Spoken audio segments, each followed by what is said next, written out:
Bien, regardons cet exemple. J'espère que vous avez eu le temps d'y réfléchir un petit peu. Donc déjà, ce qu'il faut, c'est bien comprendre les données que vous manipulez. Votre ensemble déjà. De quoi s'agit-il? Dans E, il y a ça.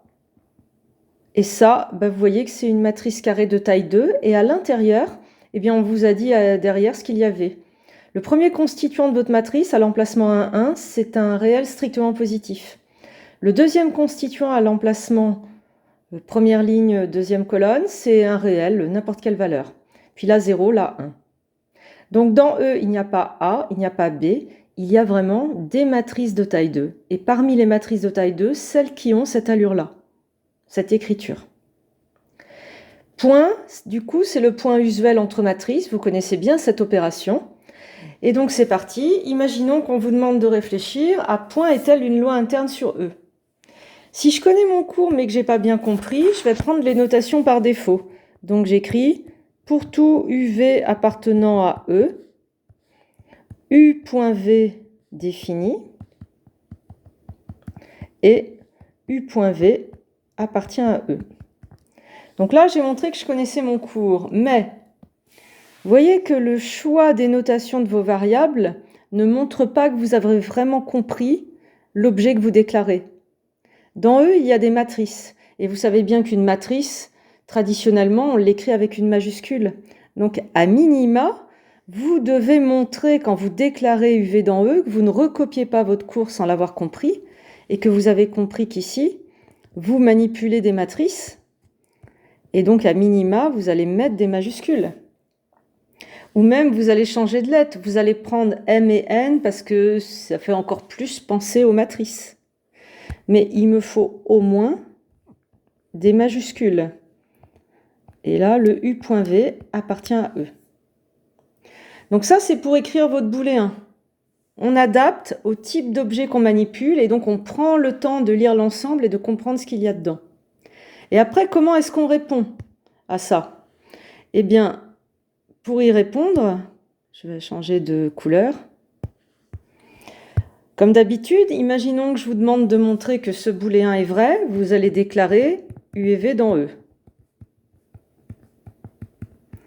Et là, comprenez bien que tel qu'est construit E, si vous ne déclarez pas des constituants pour avoir U et V, vous n'avez que des lettres et vous ne pourrez rien faire. U.V, vous ne pouvez pas l'écrire. Donc en fait, il ne faut surtout pas arrêter votre déclaration à ça. Il faut aussitôt, voire même avant, avoir compris que pour que U et V soient manipulables, c'est quand même mieux d'avoir les constituants. Donc moi, j'aurais mis soit A, B dans 0 l'infini, ou A', puisque je vais déclarer deux objets de E, et B, B' dans R, et U, l'objet qui va être associé aux variables que vous venez de déclarer. Donc, naturellement associé, je vais avoir AB 01, et V, ça va être A'B' 01. Et moi, mon conseil, c'est en fait, dans des ensembles comme ça, de laisser les lettres A et B muettes dans l'ensemble, de ne pas les utiliser au départ, au moins pour vous aider à y voir plus clair. Là, moi, j'aurais même carrément changé. Si je veux m'exprimer à un étudiant qui ne comprend pas bien. Donc là, j'aurais mis soit XX' dans 0 l'infini, YY' dans R, et j'aurais plutôt fabriqué XY, X', Y', et je laisse le A et le B dans l'ensemble. Vous allez comprendre pourquoi. Donc là, je viens de déclarer comme il faut mes variables en m'adaptant au contexte. Et maintenant, je n'ai plus qu'à regarder ce qu'on me demande de prouver. Alors déjà, le point entre U et V, je n'ai pas besoin de décrire en expansion mes matrices. Je peux dire que U.V est défini, ça c'est sûr, parce que c'est le point entre deux matrices de taille 2. Défini, car U et V carré de même taille. Donc on sait qu'on peut faire le produit de matrice. Ce qui n'est pas évident, c'est que le résultat du point reste une matrice avec la même allure. Donc en fait, pour faire le résultat du point, vous allez le calculer et c'est là où vous comprenez qu'il était nécessaire d'avoir déclaré vos constituants. X', Y', 0, 1. Vous faites ce produit matriciel, vous récupérez produit ligne colonne XX', plus Y fois 0, donc XX', XY' plus Y. Ici, vous récupérez 0 et là, vous récupérez 1. Et maintenant, observons. Est-ce que je peux déclarer petit a, petit b? Et c'est pour ça, en fait, que je les avais laissés dans l'ensemble sans les prendre. Est-ce que vous voyez une valeur de a, une valeur de b, et qui permet de récupérer la structure AB01? Bah oui, bien sûr.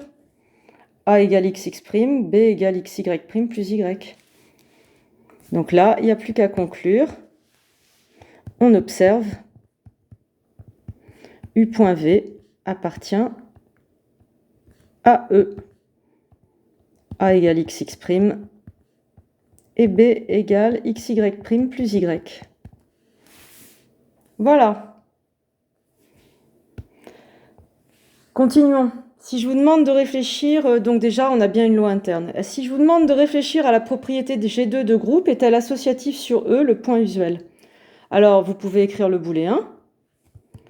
Vous avez compris que c'est mieux quand même de mettre des majuscules pour tout UV, W dans E. Donc parmi les matrices, pas n'importe lesquelles, celles qui ont la forme de E. Est-ce que le U.V.W égale le U.V.W? Bon là, j'espère en fait que j'ai écrit le booléen pour vous entraîner, mais en vérité, ça sert à rien. La réponse attendue, c'est que le point est usuel. Je sais qu'elle est associative en général, parmi toutes les matrices. Donc elle l'est parmi cette catégorie de matrices.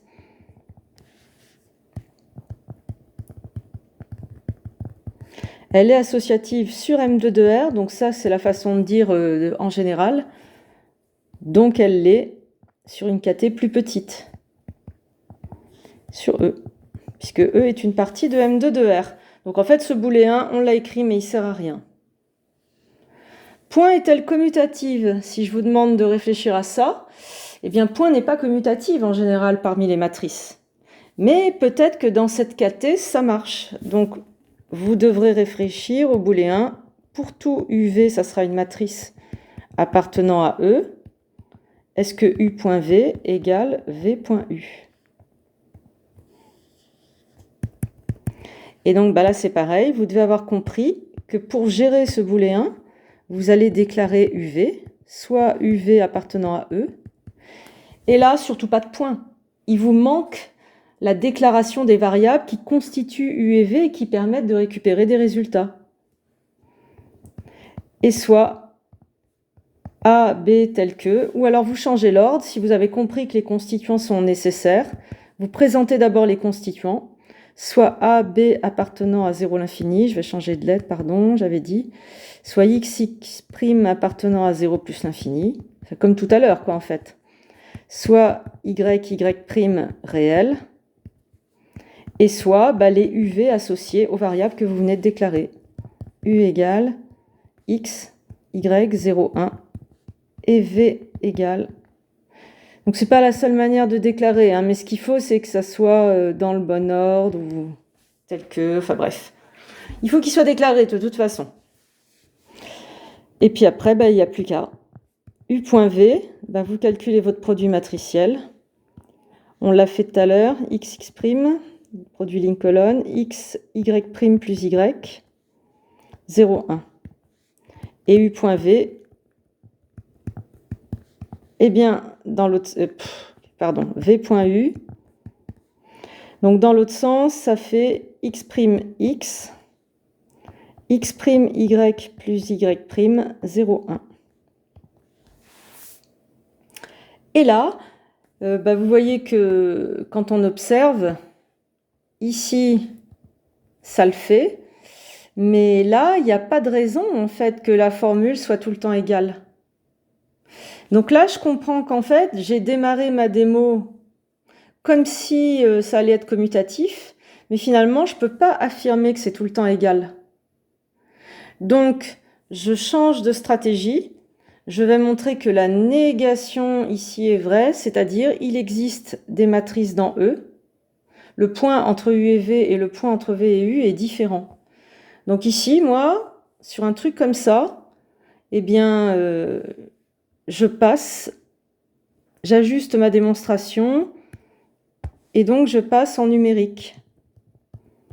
J'aurais mis, par exemple, je vais déclarer x, y, x', y' en m'arrangeant pour que là, ça soit différent. Donc, si je choisis x égale moins 2, y égale 3, x', j'ai choisi 4, y' 0, parce que 0, j'ai le droit pour les y, j'ai pas le droit pour les x. Alors, j'observe que x, y' plus y, ça fait 3. Et x', y plus y', ça fait 12. Donc, u.v différent de v.u, et c'est pas commutatif. Si maintenant on vous demande de réfléchir à la notion de neutre, eh bien là c'est pareil, il va falloir adapter vos notations. Vous allez vous demander, est-ce qu'il existe une matrice, on peut l'appeler grand E. Non, pas grand E, pardon, E c'est l'ensemble. Excusez-moi, je vais l'appeler N comme neutre.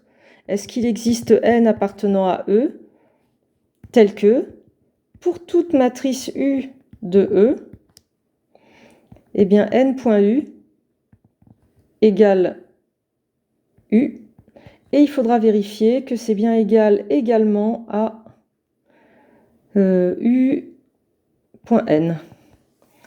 Bon, bah là, c'est pas très dur, hein. Le neutre de la multiplication usuelle, vous le connaissez. Quand c'est usuel, vous avez des connaissances qui aident à exploiter. Donc, on sait qu'en général, c'est l'identité. Le seul doute, c'est est-ce que l'identité est dans E? Mais ça marche parce que l'identité, elle a comme structure soit N égale I2 égale 1, 0, 0, 1. J'observe N appartient à E. C'est évident. Il suffit de poser petit a égale 1 et petit b égale à 0 et ça marche.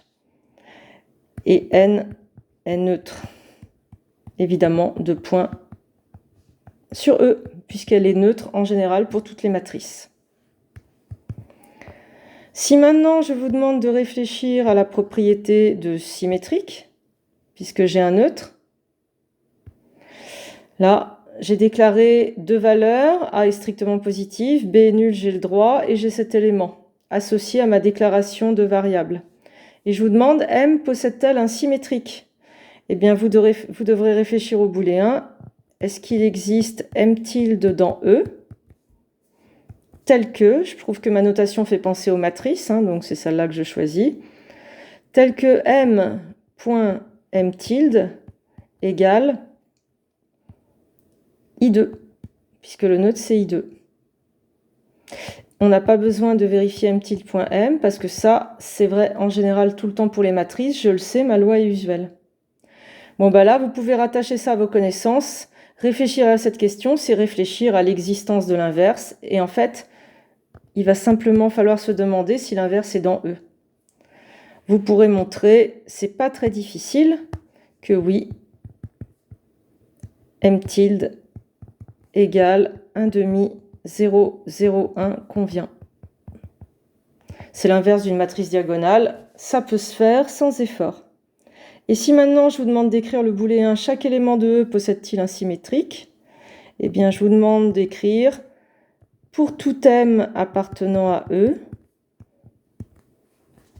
est-ce qu'il existe un copain M tilde dans E, tel que le M.M tilde égale I2, égale M tilde.M. Donc c'est une façon vraiment de demander si les éléments de E sont inversibles, en général, dans le contexte des matrices, mais aussi est-ce que l'inverse est dans E? C'est ça la question. Donc, vous irez chercher vos connaissances d'inverse. Vous savez que l'inverse d'une matrice, s'il existe, est unique. Donc, vous allez voir si ces matrices-là, ça fonctionne. Vous pouvez prendre le déterminant. Et si ça fonctionne, il restera à voir si l'inverse est dans E. Mais là, dans la vidéo, on ne corrige pas ça. On s'intéressait simplement à l'écriture en booléen. Je vous propose un troisième exercice qui fait partie du programme de votre contrôle pour les L1.